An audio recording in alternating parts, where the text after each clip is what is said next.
And today we are going to discuss the life of Noor Inayat Khan or Nora Baker, the British spy of Indian origin, the descendant of Tipu Sultan.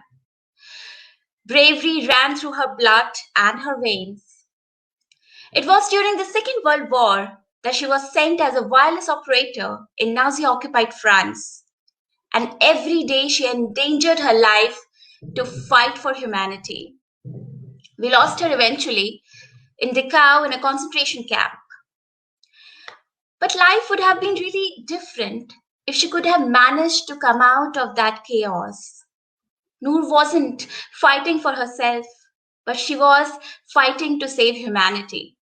And all of this would have remained unknown if not for Shravani Basu, who has done an intensive research on the life of Noor Inayat Khan and come out with a beautiful book on her life, The Spy Princess, The Life of Noor Inayat Khan. And we are fortunate to have Shravani joining us right from UK to tell us more about her research and the life of Noor Inayat.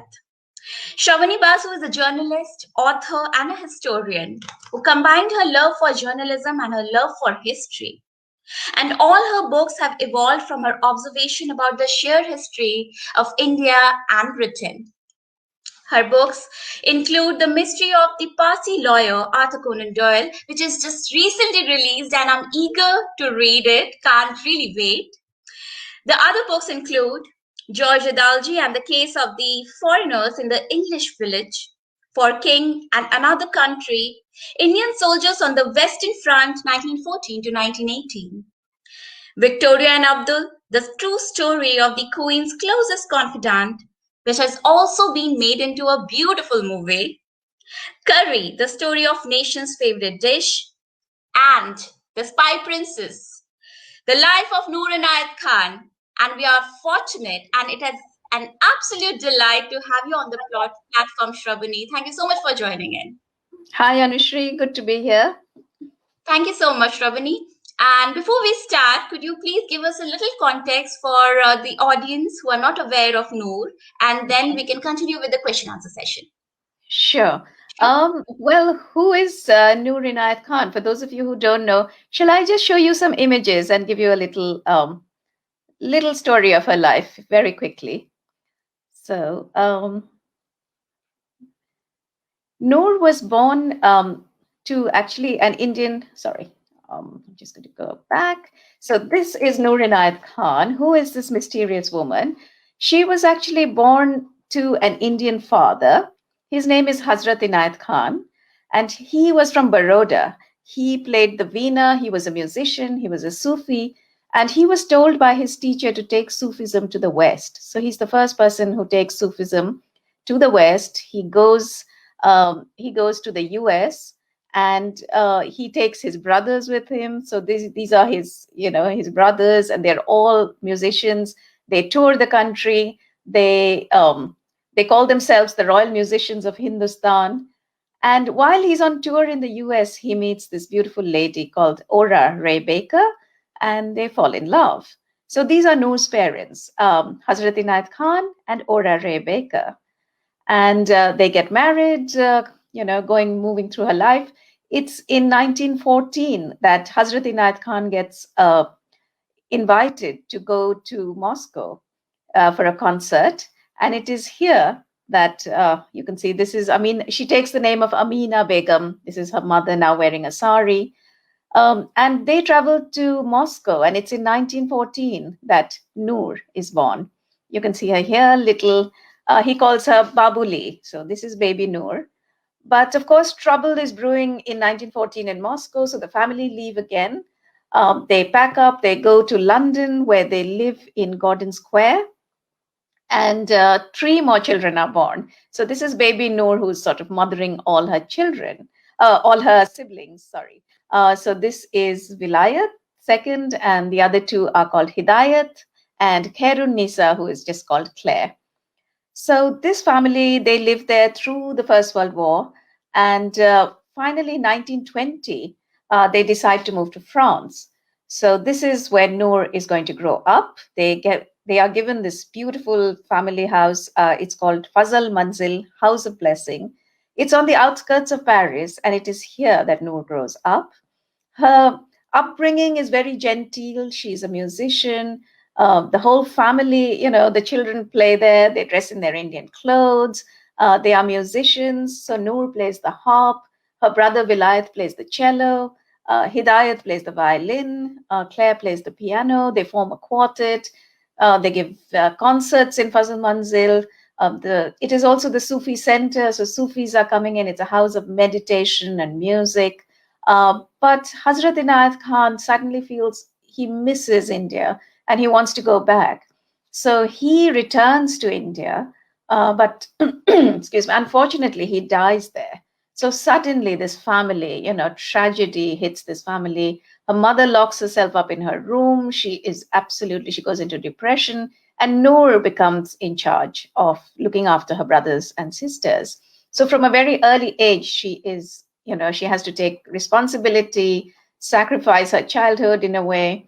And here she tries to draw out her mother from mourning. She writes lovely poems to cheer her up. She gets her mother out of the bedroom, again back in Western clothes, tries to resume normal life. And she herself is a musician. She plays the veena. This is in Fazl Manzil in the Oriental Room. And this family is descended from Tipu Sultan. So there is, in this room, there's also a photograph of Maula Baksh, Tipu. And the father, Hazrat Inayat Khan, would tell them, you have the blood of Tipu in your veins. So I think that gave a lot of courage to Noor. So I just want to set up her background so that, when we discuss this later, we know where she's coming from and what makes her what she is. So this is Noor as a young adult. She is now a writer of children's stories. She's published her first book. It's called The 20 Jataka Tales, a retelling of the Buddhist fables. But this is 1939, and war clouds are gathering in Europe. Noor, her dreams of becoming a writer of children's stories is going to be dashed. She is here as a young adult. This is probably one of the last photos of all four siblings together. They gather together, but she and Vilayat decide in 1940, with the German army about to enter Paris, they decide that they can't stand back and watch. Though they are Sufis, though they believe in nonviolence, they must join. They must do something. And Vilayat suggests that they go to England, they volunteer for the war effort. So this is just the background. And, they come to London. You can see London in the Blitz, a very different scene. And Noor volunteers for the Women's Auxiliary Air Force. So I'm going to stop sharing my screen here. And I just wanted to set up the little background to Noor till she's arrived in London. And, this is when the next stage of her story really begins. So back to you, Anushree. Yeah, thank you so much for setting the context. Now it'll be easier for us to go ahead with Noor's life. So, as you was telling, Noor had a Sufi upbringing. She was introduced to the books of philosophy, to the books of bravery at very early age in her life through her father. So, do you think what Noor became later has this exposure of her to these books played a critical role in shaping her future? Oh, absolutely. Because as I said, our father used to say you have the blood of Tipu Sultan in your veins. And Noor was brought up with very strong values of loyalty, telling the truth, chivalry, things like this, which her father had sort of, this is what the Sufi preachings of her father used to be, plus tolerance of all religions. That was very important. Her father would light a candle to every religion every day. So they would light these candles and hold their Sufi ceremonies. So this is the background she comes from. And when she comes to London, she joins up for the WAF. You saw her in that lovely uniform, which she loves. She's suddenly very liberated. She's now no longer the, grand title of Pirzadi Noorun Nisa Inayat Khan. She just registers herself as Nora Inayat Khan, because Nora is easier to pronounce. And Nora is a take on Noor, plus it's like her mother's name, Ora. So she sort of mixes them and just says Nora. And She trains as a radio operator. And she's now just a number, from these grand titles, this, very grand house they live in. She is living in a small, training center with all her WAF colleagues. And she actually feels very free in many ways. She feels quite liberated, as many women did during the war. She felt she's doing something, and she trains as this radio operator. First time that women are being trained in this very dangerous area, which we can talk about later. Yeah. The book also describes Noor as a very vulnerable, innocent, naive character. But we also see a kind of relentlessness in her, a kind of, that I have to do it and I will do it. Some of her colleagues also tell her maybe that you are very vulnerable, you're not on the right track. Although she was very good in whatever she was doing. How did you think that Noor managed this bravery? Like, where did it all come from? Well, again, it comes from the family background, and there is a steely side to Noor right from the beginning. She has to look after all her siblings. When her mother goes into mourning, so her brother. I interviewed the family, and her brother would say, she was quite bossy. She would boss us around because we were three naughty children, which is absolutely natural. So she is like she's the buddy didi, as we know it, and she's going to have to look after all these people, which she does. Also, it's what reveals her character is her first interview that she has. Now, while she's training in the WAF, which is the Women's Air Force, she is being watched by a very secret organization called the Special Operations Executive. And this is an organization set up by Churchill. It is set up to send agents into occupied areas in Europe. And their job is to help these people who are working with the resistance. So they have to supply them with arms. They help sabotage railway lines. They supply them with money, and they get them out if they are injured. So all these sort of clandestine operations is what this unit does. And Noor is sent a letter because they notice in her, notes that she's fluent in French. And of course, she's training as a radio operator. So she's perfect to go into France because she speaks French fluently. But at her interview, which is she finds it really strange because there's a man there and he's just sitting one person. She thinks it's for the Air Force and she might get a promotion.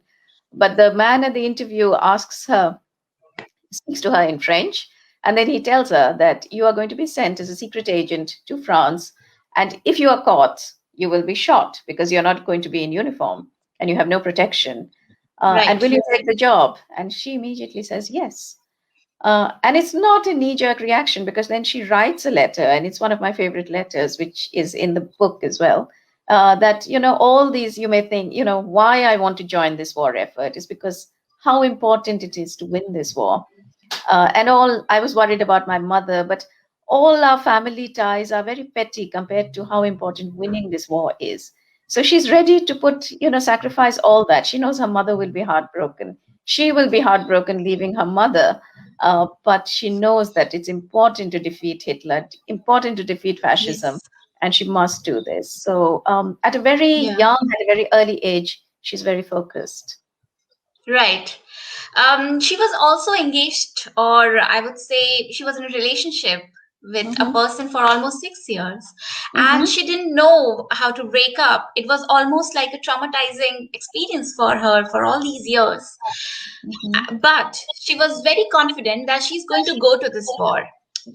Can you please explain the contrast in her character about not being decisive about her own personal life, but she was quite sure that this is what I want to do for humanity? Well, actually, I wouldn't agree with you. I think she's actually very decisive about her personal life. Her family objects. She falls in love with a musician. So just to give the background, he's a Jewish musician, and she's very much in love with him. But the family object. They think he's very domineering, and he's, especially Vilayat. He objects to her. But she doesn't give up. So that's the main thing. She carries on with him. This relation continues. They are sort of unofficially engaged for 6 years, but it's only when the war breaks out that she has to leave Paris, and then she knows it's over. So she does. That's how. At that time. That's how she took the final decision that this is the time I have to go and save the world. Absolutely, yeah. Right.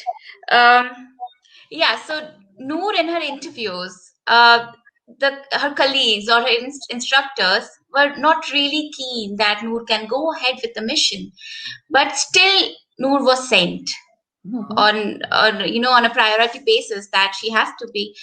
Mhm. What does it say about the lapse in the system, or they were so desperate to just send Mhm. somebody, whoever it is, Mhm. so that they can get some information out of the Nazi occupied France? Yeah. So what happens is that you see, the people, her seniors, the people who recruited her, they see in her a person who has determination. They see her strong character, and they see also that she is a really good wireless operator. So there's two things. They see strength of character and they see the Mhm. wireless operator. She has some colleagues who feel that she's not right for the job because of her background. They say she's very dreamy, which she is. She's, forgetful because she's a writer, a musician. She's Mm, not somebody who's happy with a gun. All of this is right. also true. So obviously these are contrasts in her character. She's not somebody who's trigger happy, go out there, shoot the Germans. That's not Noor.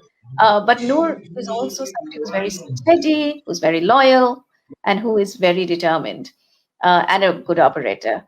And because these radio operators were is the most dangerous area, the men were just, Mm, their life expectancy was about 6 weeks.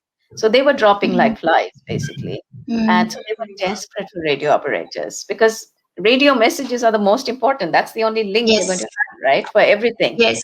So they decide to, they do, she doesn't even finish her training. She's sent into Mhm. France. She flies in on a full moon night. She joins her circuit. But within a week, her circuit is like exposed. Somebody is informed on them and it's all blown. It's called circuit is blown. So lots of her colleagues are arrested. And she is told by London that you have to come back. It's very dangerous. But Noor, being Noor, says, no, I'm the last link left between London and Paris, and I'm going to stay on and I'm going to rebuild this circuit, which she does. She goes underground, she meets up with other agents, and she slowly starts rebuilding the circuit. And she is sending these important messages and, doing all the work that the Yeah, agents do. She's combining the job of 6 radio operators in one person. good. And for your viewers, I can explain why this radio is so dangerous because it's in a suitcase actually. So it's Mm, she has to carry this suitcase around. It's also got a long aerial, like about 15 meters of aerial that has to be put up. So that's yeah, dangerous. Somebody can spot you. So when she's carrying this on the metro, she can be spotted, and anyone can come up to her and say, the Gestapo, what are you doing? What are you carrying? And she'll be arrested. right. Also, they can when she transmits they can hear her, so it's going on the airwaves and they can start coming, enclosing the area. They can hear the tap tap taps and they come close and they can arrest you within minutes because the German listening devices, they sit in vans and they listened at this Mm, time to right. radio sounds, and they could catch her. So what she had to do is go to a spot, send a message and leave as fast as possible. Send the message correctly, get out of there and Okay. go. And she kept doing it. She would change her hair, she changed her appearance. She used different addresses, her family, family friends, Mm, her school teacher, her doctor. She would just land up at their house and say, I need to send a message. And mm, she would do that. So, of course, she's literally living on the edge, and the Germans are out to get her. But she manages to survive. She would have survived for, she survives for 3 months, whereas her colleagues mm, went down and got arrested in 6 weeks. So you can imagine the difference. So mm, suddenly, this gentle dreamer, a Sufi, a musician, is transformed. And she's a tigress in the field. She is a different person. She runs fast. There's a little incident which I love where she's has to send an urgent message. So she has to put up her, the aerial. She just goes outside her apartment, puts up this aerial on a tree, and as she's doing it, she hears a voice saying, "Excuse me, mademoiselle." And she turns around, scary. and an SS officer standing behind her. And she just has to talk her way out of it. She turns on all her charm and she says, "Oh, I just wanted to listen to a radio station." And she names a band radio station. So it's like she's doing something Mm, naughty, but not that naughty. yes.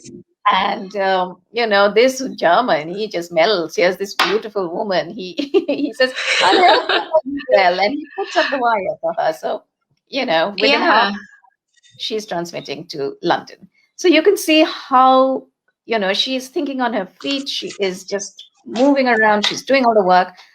She would have returned to London if she had not been betrayed. So this is yeah.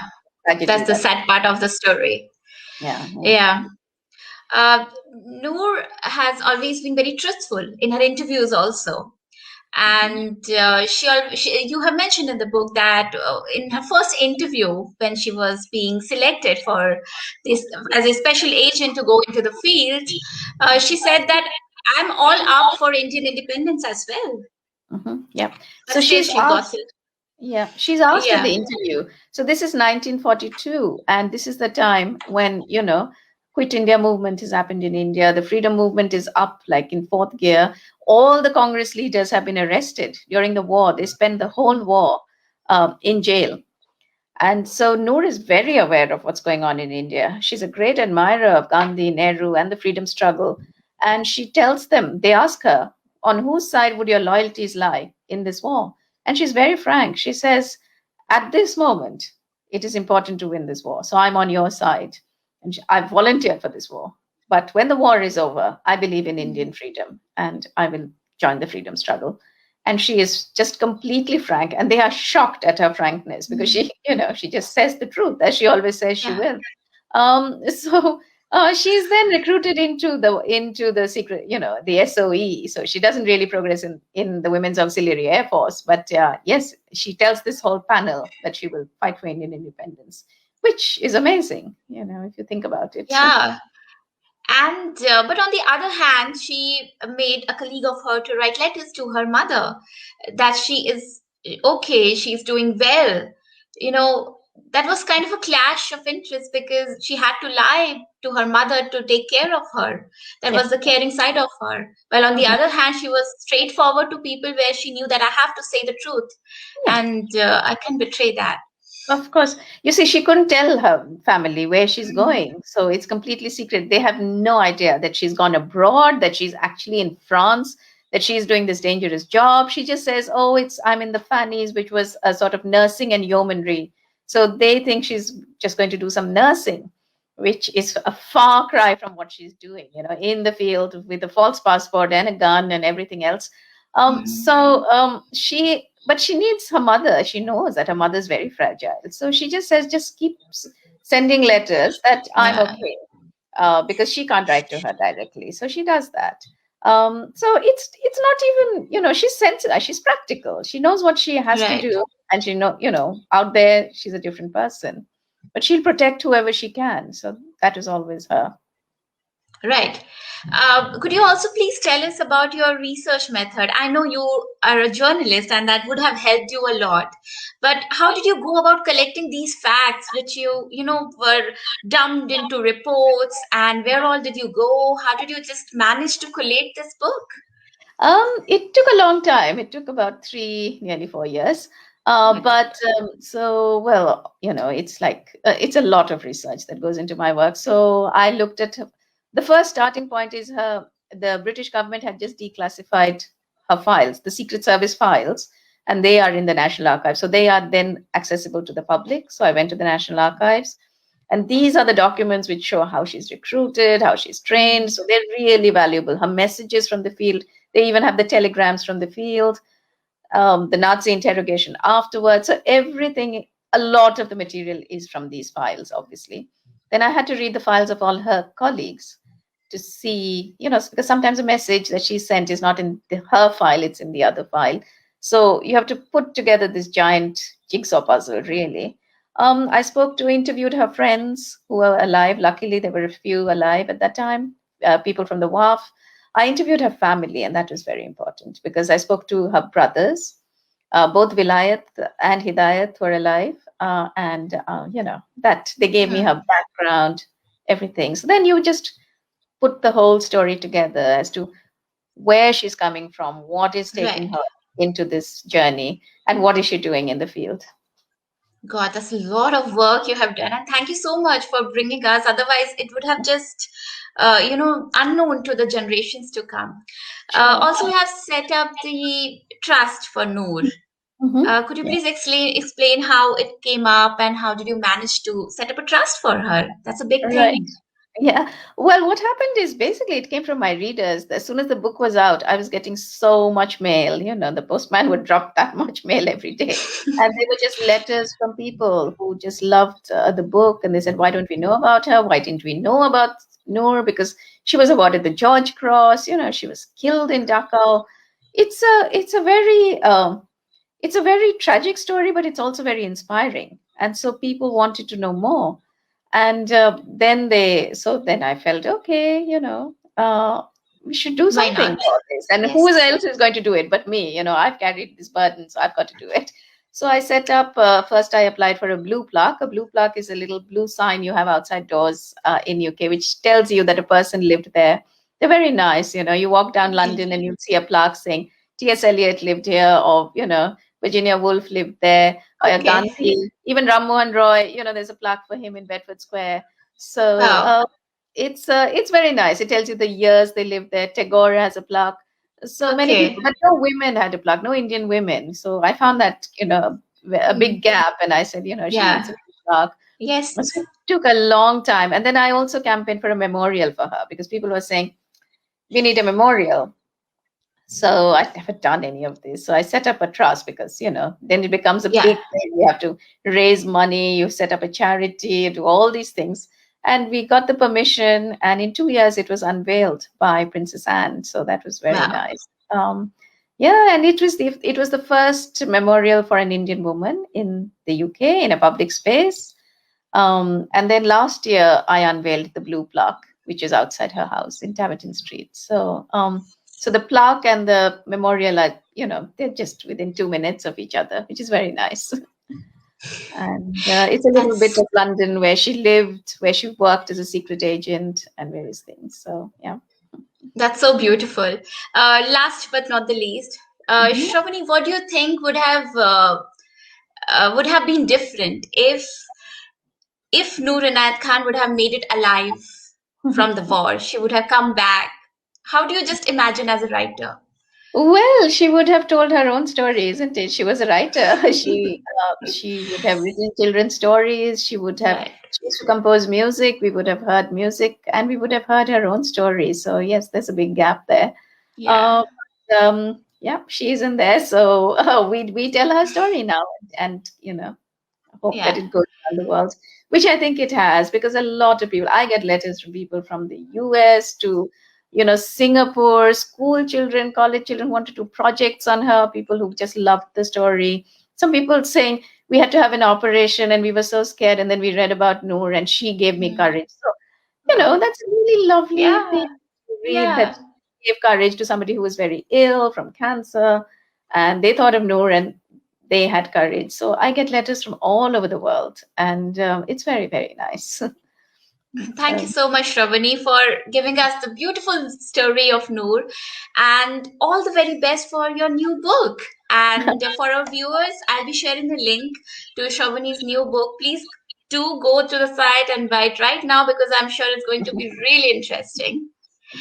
Thank you, uh, Shravani, for joining us right from all the way from UK. well, we're just on the end of phone calls now, aren't we? Yeah, the I world know. is very connected in so many ways. But yeah, thank you. Thanks a lot. And yes, thank you, everybody who's listening. Right. Thank you Take so care. much. Bye. Bye Bye. bye. Bye.